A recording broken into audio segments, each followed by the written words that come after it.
વિદ્યાર્થી મિત્રો, કાલના લેક્ચરમાં આપણે દ્વિઘાત સમીકરણના કુલ પ્રશ્નના ઉકેલ આપણે શોધ્યા. એટલે કે કુલ પ્રશ્ન જે આપેલી હોય રકમ એને પહેલા દ્વિઘાત સમીકરણ બનાવવાનું અને પછી એનો ઉકેલ શોધવાનો. આજે આપણે દ્વિઘાત સમીકરણનો ઉકેલ શોધવાની અવયવીકરણની રીત આપણે અગાઉ શીખી ગયા. એ પહેલા એક જ દાખલો બાકી છે 4.2 નો, એ પહેલા પૂરો કરી નાખીએ. પછી આજે આપણે એના સૂત્રનો ઉપયોગ કરી અને ઉકેલ શોધવાની રીત શીખીશું. પહેલા પાંચમો દાખલો પૂરો કરી નાખીએ. જેટલું રોજ કરાવું એટલું પાકા ચોપડામાં ચેપ્ટર ઉતારતું જવાનું છે. બરાબર? કમ્પ્લીટ સ્ટેપ બાય સ્ટેપ જ કરાવું છું, કન્ટિન્યુ. કાઈ વચ્ચે આપણે છોડતા નથી. એટલે પાકા ચોપડામાં વ્યવસ્થિત કરતા જાજો.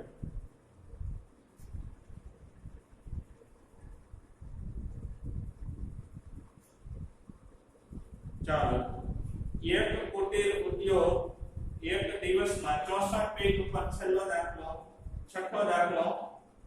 એક કુટીર ઉદ્યોગ એક દિવસમાં કેટલીક માટીની વસ્તુ બનાવે છે. એક નિશ્ચિત દિવસે જણાયું કે વસ્તુની ઉત્પાદન કિંમત તે દિવસે ઉત્પાદિત વસ્તુના બમણા કરતા 3 વધુ હતી. જો તે ઉત્પાદિત ખર્ચ ₹90 હોય તો ઉત્પાદિત વસ્તુની સંખ્યા અને પ્રત્યેક વસ્તુની ઉત્પાદિત કિંમત શોધો.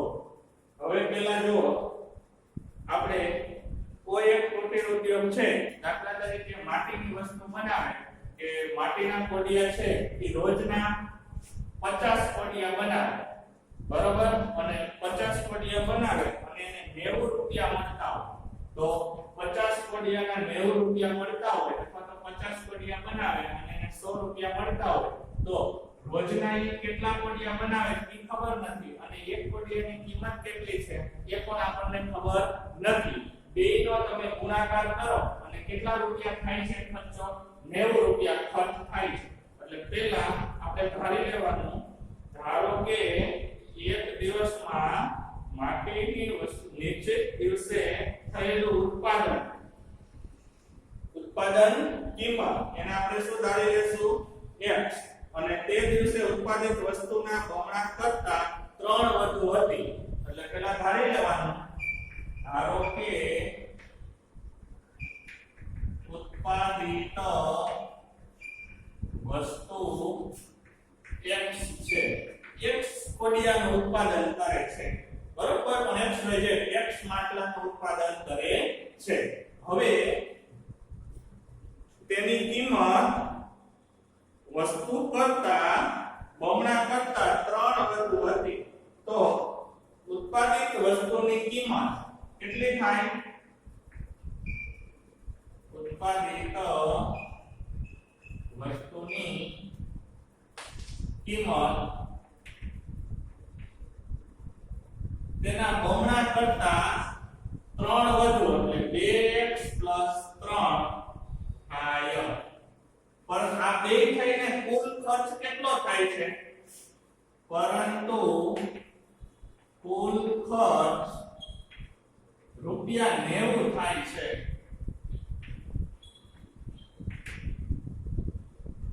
એટલે કોઈ પણ વસ્તુની કિંમત નક્કી કરવી હોય તો ઉત્પાદિત વસ્તુ અને એના દ્વારા થતો ખર્ચ. આપણે સ્ટેશનરીમાંથી 5 પેન્સિલ લઈએ અને એક પેન્સિલ જો ₹5 ની હોય તો કુલ કેટલા રૂપિયા થાય? તો કે બેયનો ગુણાકાર 5 પેન્સિલ અને ₹5 દરેક થાય, 25. એક બોલ પેન ₹10 ની લઈએ, એટલે 5 બોલ પેન લઈએ તો બોલ પેનની સંખ્યા કેટલી? 5. અને એક બોલ પેનની કિંમત કેટલી? ₹10. તો કુલ ખર્ચ કેટલો થાય? ₹50. બરોબર? તો એવી રીતે તો કુલ ખર્ચ 90 થાય છે. એટલે સમીકરણ બની ગયું x ગુણ્યા 2x + 3 બરાબર 90. સમજાઈ ગયું? ઉત્પાદિત વસ્તુ અને ઉત્પાદિત વસ્તુની કિંમત એના બમણા કરતા 3 વધુ તો ઉત્પાદિત વસ્તુ અને ઉત્પાદિત વસ્તુની કિંમત બેયનો ગુણાકાર કરો એટલે કુલ ખર્ચ મળે. આ 2x + 3 નો x સાથે ગુણાકાર કરો. 2x નો પહેલા x સાથે ગુણાકાર 2x વર્ગ, 3 નો x સાથે ગુણાકાર 3x પ્લસ જ રહેશે બરાબર 90 બરાબર ને આ બાજુ આવવા દો 3x 90 પ્લસ છે કેવા થઈ જાય માઈનસ બરાબર 0. હવે જો અહીંયા આ ત્રણેયમાંથી કઈ સામાન્ય નીકળતું નથી. જો અહીંયા 4 હોત તો બે સામાન્ય નીકળી જાય. બે નીકળી જાય 4 ના અડધા 2 અને 90 ના અડધા 45. પણ અહીંયા 3 છે એટલે સામાન્ય કઈ નીકળતું નથી. એટલે 90 નો 2 આરે ગુણાકાર 9 દુ 18 180. જો નિયમ એવો છે પહેલા અને છેલ્લા પદનો પહેલા ગુણાકાર કરવાનો. અહીંયા 90 છે ને x ની આગળ 2 સહગુણક છે એટલે 9 દુ 18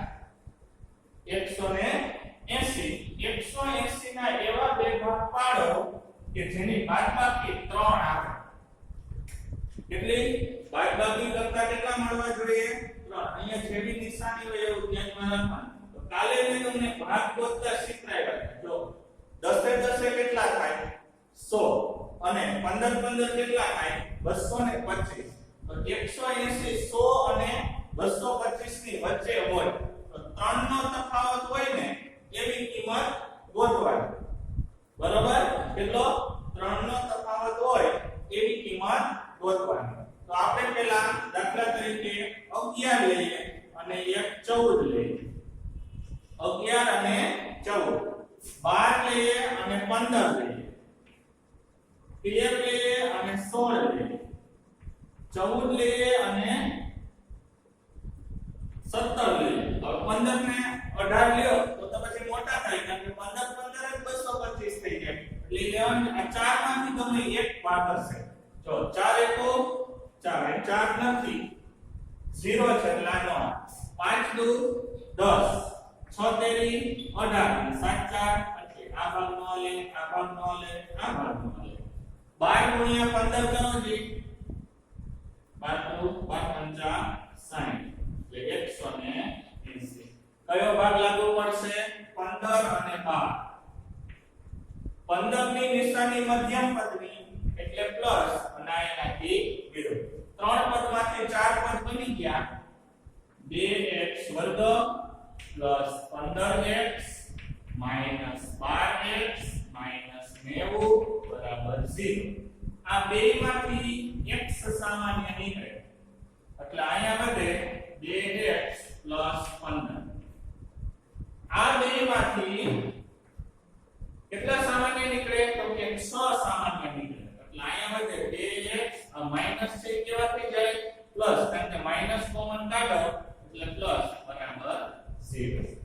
એક અવયવ થયો 2x 15 અને બીજો અવયવ થયો x 6 બરાબર 0.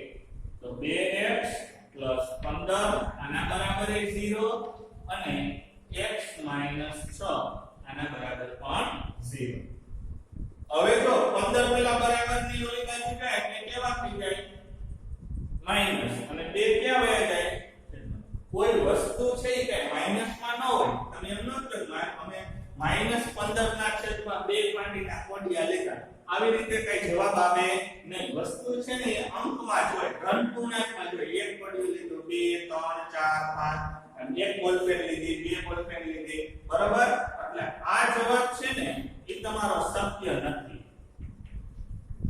આવો જવાબ સત્ય નથી. એટલે બીજો જવાબ કેટલો આવે x બરાબર -6 ઓલી બાજુ જાય એટલે કેવા થઈ જાય પ્લસ. એક ઉત્પાદિત વસ્તુ કેટલી બનાવી છે કેટલી વસ્તુ બનાવી છે માટીની 6 વસ્તુ અને દરેકની કિંમત કેટલી છે તો બીજામાં મૂકી દો એના બમણા કરતા 3 વધારે.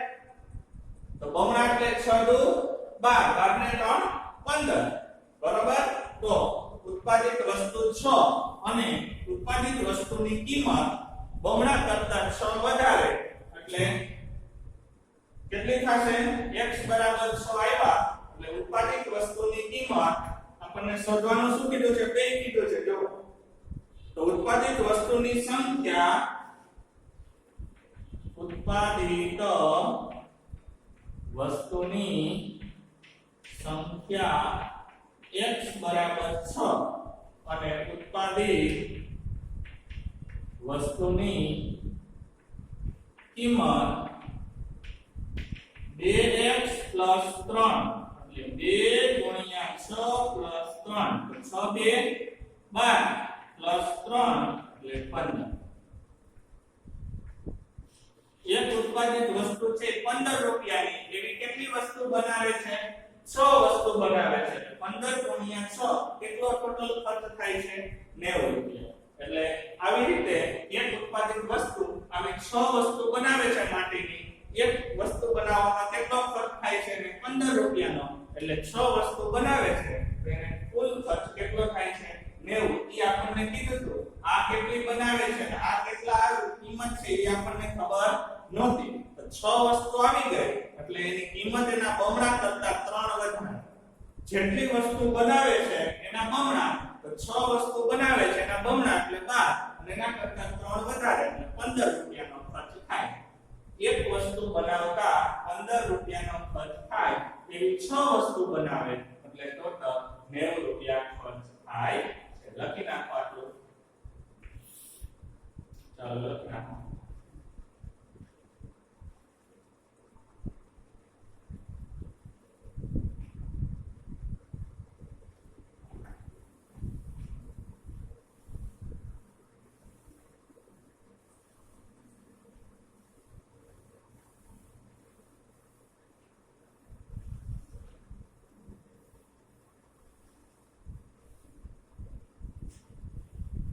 ચાલો હવે સ્વાધ્યાય 4.3 કાઢો પેજ નંબર 73 ઉપર એમાં પ્રશ્ન નંબર બીજો જો પહેલા પ્રશ્નમાં શું છે તો કે નીચે આપેલ દ્વિઘાત સમીકરણના બીજ શક્ય હોય તો પૂર્ણ વર્ગની રીતથી શોધો પૂર્ણ વર્ગની રીત આપણે કાલે કરશું આજે જો પ્રશ્ન 1 માં આપેલ એટલે ઉપરની જે ચાર રકમ આપી છે પ્રશ્ન 1 માં આપેલ દ્વિઘાત સમીકરણના બીજ દ્વિઘાત સૂત્રનો ઉપયોગ કરીને મેળવો એટલે કે પ્રશ્ન નંબર બીજો એમાં પહેલો દ્વિઘાત સમીકરણ સૂત્રનો ઉપયોગ કરીને મેળવો બીજ મેળવવાના અવયવ જ પાડવાના છે પણ કઈ રીત કરવાની છે સૂત્રનો ઉપયોગ કરીને કરવાની છે તો પહેલો દાખલો છે 2x વર્ગ -7x + 3 0 જો કાઈ નો કીધું હોય એમ કીધું હોય કે દ્વિઘાત સમીકરણના બીજ મેળવો બીજ એટલે ઉકેલ ત્રણેય શબ્દ સરખા છે ઉકેલ કે બીજ કે શૂન્ય કે આ ત્રણેય શબ્દ શું છે સરખા છે એટલે કે x નો જવાબ તમારે શોધવાનો બીજ મેળવો ઉકેલ મેળવો કે શૂન્ય મેળવો બરોબર હવે તમને જો કાઈ ન કીધું હોય આ દ્વિઘાત સમીકરણનો ઉકેલ શોધો કે દ્વિઘાત સમીકરણના બીજ શોધો તો આપણે આમાં દાખલો બેનો જોઈએ 3 × 6 6 ના બે ભાગ પાડો કયો ભાગ લાગુ પડશે 7 જોઈએ છે એટલે 6 * 6 ભાગ લાગુ પડશે બેયને નિશાની મધ્યમ પદને લાંબ 2x વર્ગ 6x - 1 + 3 0 આ બેમાંથી 2x સામાન્ય નીકળે એટલે x - 3 અહીંથી x સામાન્ય નીકળે એટલે x - 3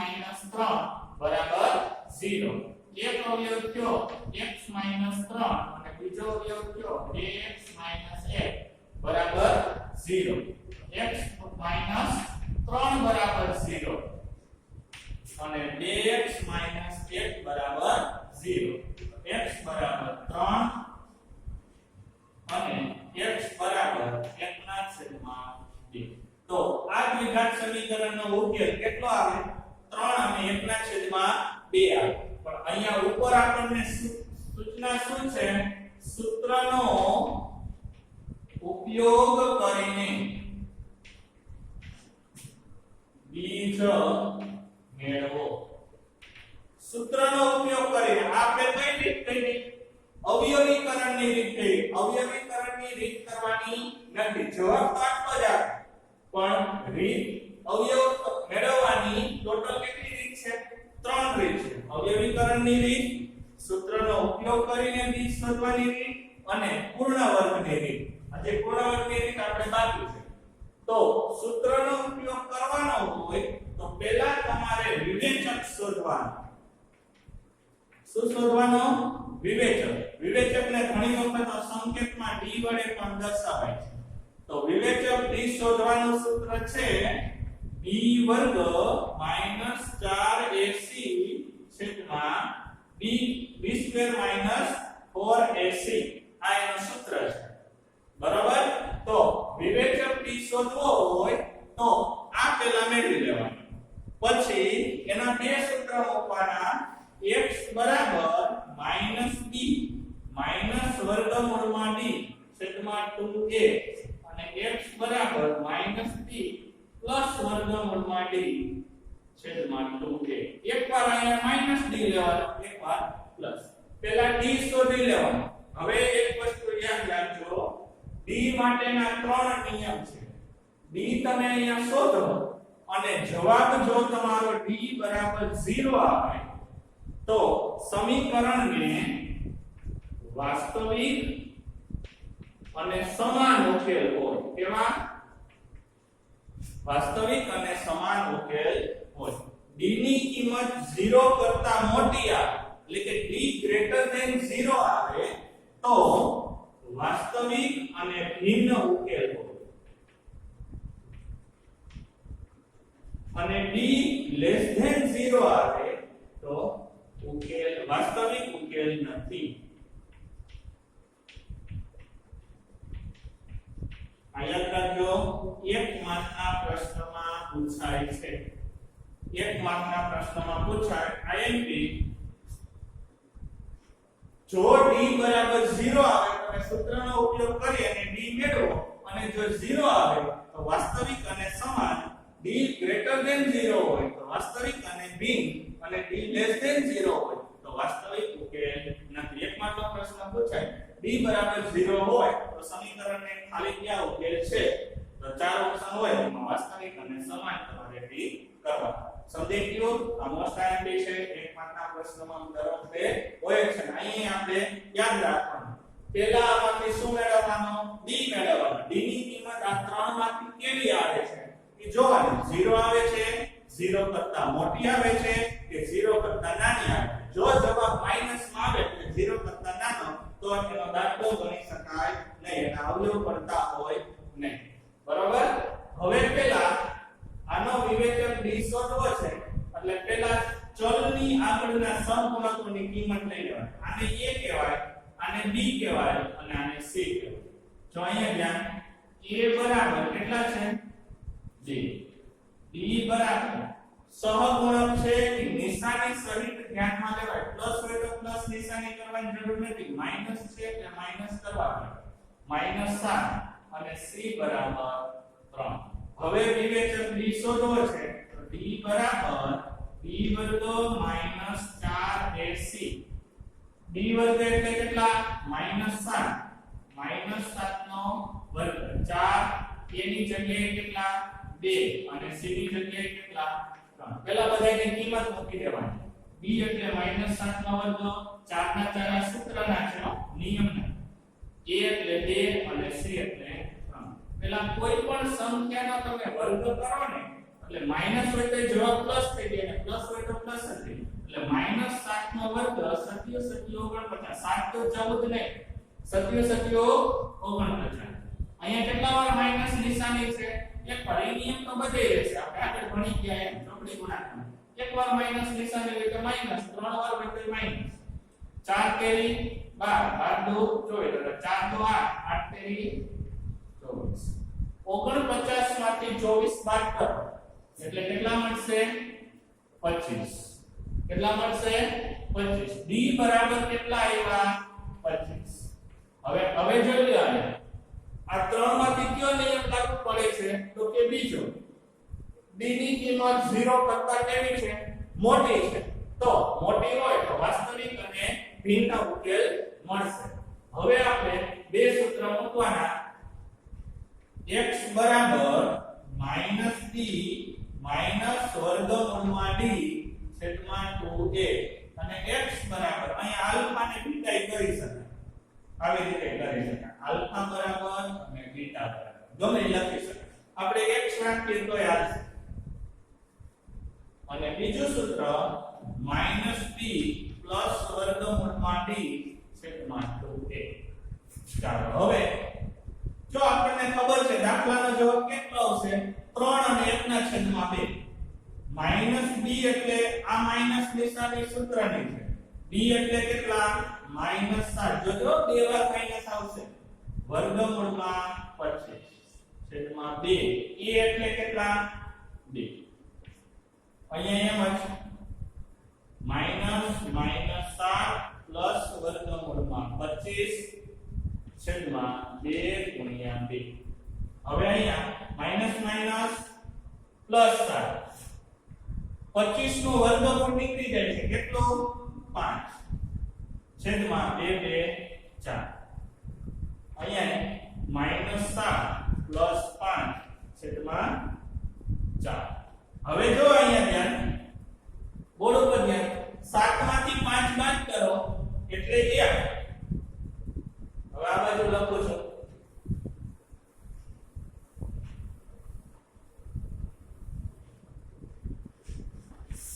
આટલો આરેખ લખવાનો છો x બરાબર 7 માંથી 5 બાદ કરો એટલે 2 છેદમાં 4 અને x બરાબર -7 છે અને 5 કેવા છે પ્લસ છે ને વર્ગમૂળમાં 25 માઈનસ p અને અહીંયા આ 7 પ્લસ થઈ જાય અહીંયા 7 પ્લસ જ થઈ જાય સોરી 7 કેવા થઈ જાય માઈનસ માઈનસ પ્લસ એટલે 7 ને 5 12 છેદમાં 4 x બરાબર 2 1 2 અને 2 2 1 ના છેદમાં 2 અને x બરાબર 4 કરી એવા પહેલા 3 આવે પછી 3 આવે એમાં કઈ ફેર ન પડે આપણો જવાબ આવતો તો 3 અને 1 ના છેદમાં 2 તો 3 અને 1 ના છેદમાં 2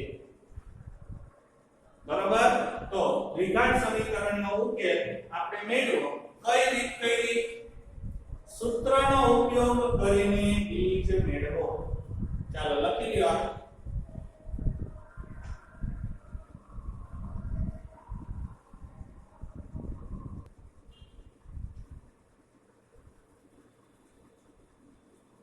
ચાલો હવે બીજો જો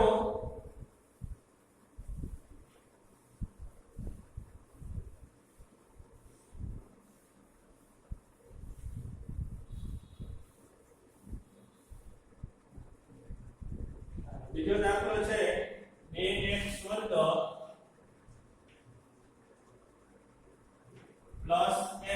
- 4 = 0.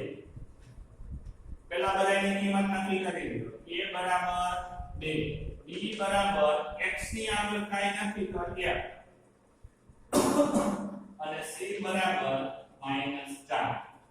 તો b બરાબર b² - 4ac 1 નો વર્ગ 4 2 અને -4 1 નો વર્ગ 1.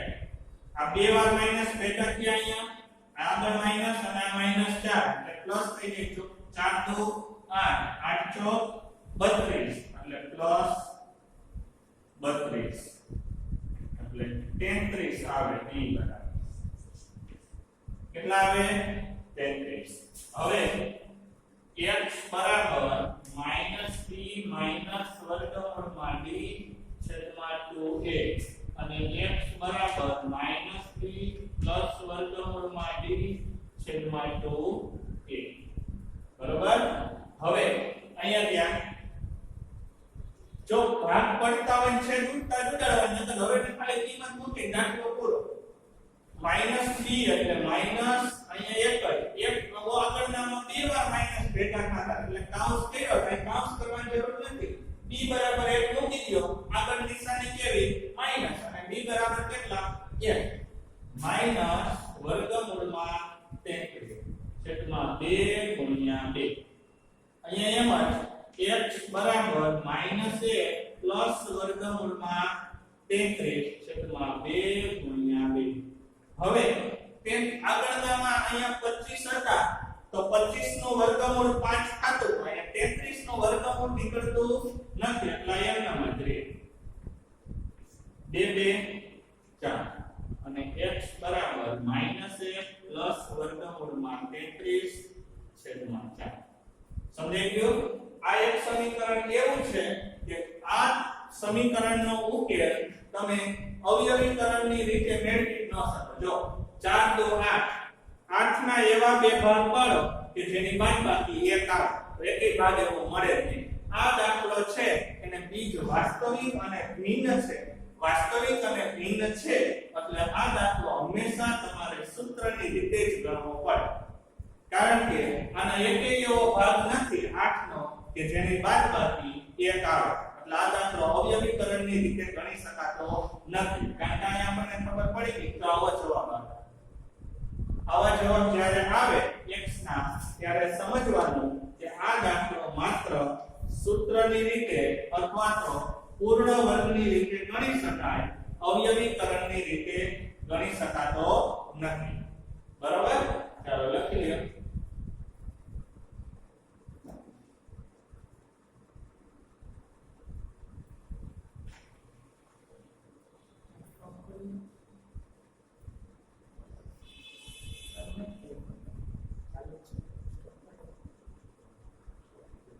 કેવા દાખલા ગણવા હજી કાલે આપણે હજી સૂત્રના ઉપયોગ વાળા દાખલા લેશું બરોબર હવે થોડા આના કેવડા સાદા હતા હવે અઘરી રીત લેશું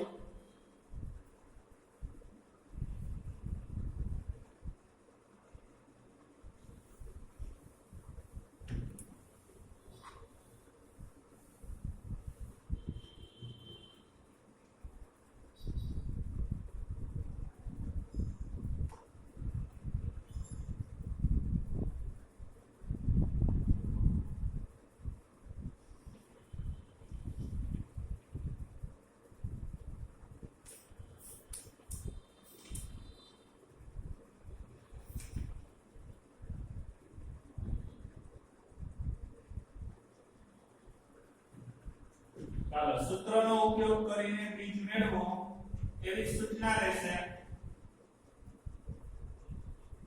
3x વર્ગ -5x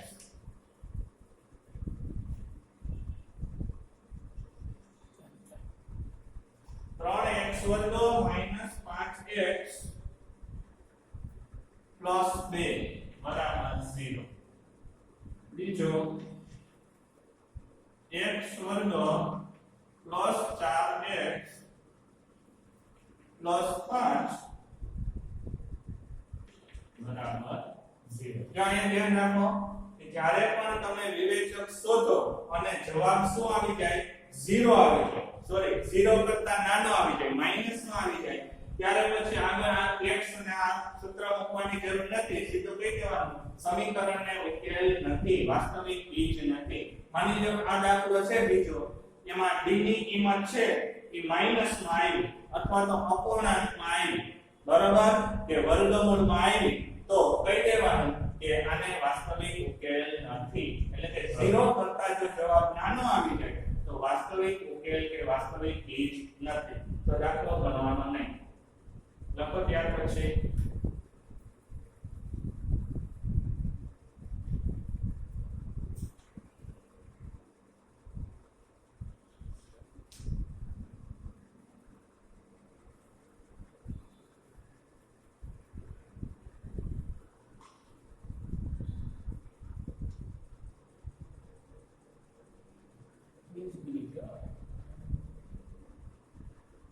x वर्ग प्लस 5x प्लस 7 बराबर 0 चौथो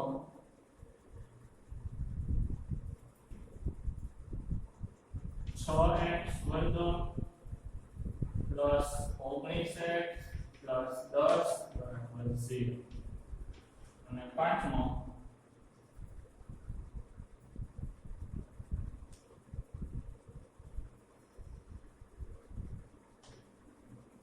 x वर्ग -15x प्लस 14 बराबर 0 ચાલો લેક્ચર પૂરો થઈ જાય તો આ પાંચ દાખલા છે જે હોમવર્કમાં તમારે કરવાના